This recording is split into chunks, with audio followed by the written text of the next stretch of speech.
SSC নিয়োগে তোলপাড় রাজ্য। এবার বড় কথা বলে দিলেন শিক্ষামন্ত্রী ব্রাত্য বসু। কাদের ভাগ্য খুলবেন দেখুন। এসএসসি নিয়ে বিতর্ক যেন থামতেই চায় না।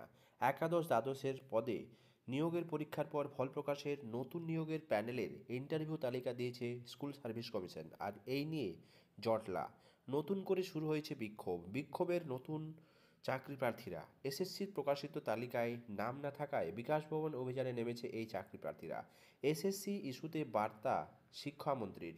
অভিজ্ঞতার জন্য দেওয়া 10 নম্বর বাদ দেওয়ার দাবিও তুলেছেন নবীনরা। এর মধ্যেই পরিস্থিতি সামলাল দিতেই আসরে শিক্ষামন্ত্রী ব্রাত্য বসু। চাকরি প্রার্থীদের উদ্দেশ্যে শিক্ষামন্ত্রী বলেন, নতুন এবং পুরনো সকলের ক্ষেত্রেই আমাদের একটাই অনুরোধ, নিয়োগ প্রক্রিয়ার প্রসেস চলছে, পুরো প্রক্রিয়াটি সম্পূর্ণ হতে দিন। ইন্টারভিউর তালিকা সামনে আসতেই নীতিশ রঞ্জন বর্মন নামের অযোগ্য শিক্ষককে নিয়ে বিতর্ক তৈরি হয়েছিল। সেই প্রসঙ্গে এদিন শিক্ষামন্ত্রী বলেন, নীতিশ রঞ্জন বর্মন বিশেষভাবে সক্ষম। সুপ্রিম কোর্ট থেকে বিশেষভাবে সক্ষমের আইনিভাবে ছাড় দেওয়া রয়েছে কিনা সেটা খতিয়ে দেখতে হবে। শিক্ষামন্ত্রী বলেন, 1997 সালের অভিজ্ঞতা কিভাবে কাউন্ট হবে? অনলাইনে আবেদন হয়েছে।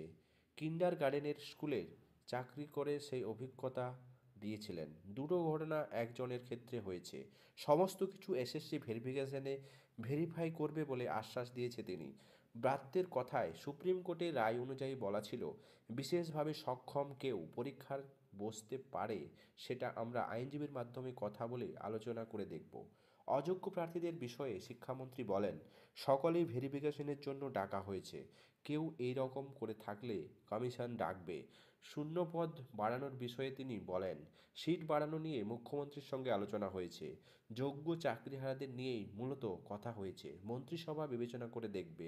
যোগ্য কেউ বাদ গেলে আমরা দেখব, তারপর বিবেচনা করতে হবে। যোগ্যদের ক্ষেত্রে সরকার সহানুভূতিশীল। মুখ্যমন্ত্রীর সঙ্গে প্রাথমিক পর্যায়ে ভ্যাকেন্সি বাড়ানো নিয়ে কথা হয়েছে।